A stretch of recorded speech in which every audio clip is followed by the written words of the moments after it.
We've done a series of stories focused on Nebraska's driving laws, specifically regarding seatbelt use and distracted driving. 2 bills in the legislature would change the law, allowing police to pull you over for texting or not wearing a seatbelt. While safety advocates have clamored for these laws, similar legislation has been met with serious roadblocks. Reporter John Kipper has more on the reality of either of these laws passing this year.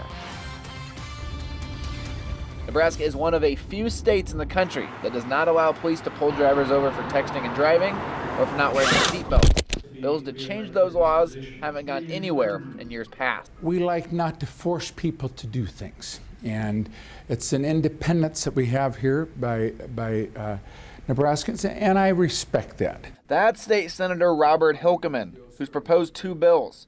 The first makes it a primary offense to text and drive.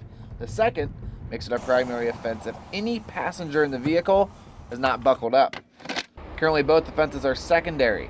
That means you can only get pulled over if you're doing something else that's also illegal. If we pass both of this legislation during the course of this year, people that will comply to the law, we will have fewer fatalities on our highways. And now if either bill is going to be debated among the 49 senators in the chambers behind me, they're going to have to get out of committee first, which in the past has been a very difficult task. Let's start with seatbelts. Transportation Committee Chairman Kurt Friesen told us last year he's concerned about police profiling.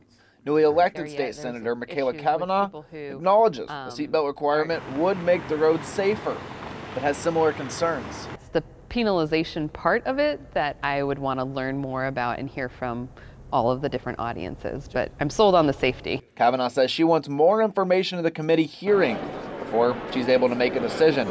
Senator Joni Albright says she's also waiting to pass judgment, but expressed a lot of concerns to me. If we can, once again, have our children go to school on a school bus without any seatbelts, but we're gonna doggone be sure that we make sure that everybody driving a car is all strapped in.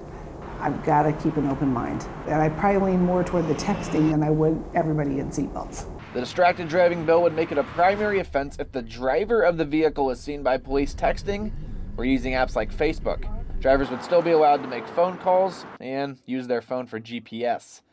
Nebraska is just one of 7 states in the U.S. that doesn't do this already. Hilkeman says constituents in West Omaha have been vocal about texting and driving. You're going to catch everybody that texts? Obviously not. But we don't catch everybody that speeds either. Albright says if she hears similar concerns from police, she'll likely vote for the legislation to move on to the floor. And I'm talking from the Nebraska State Patrol to the counties to the cities.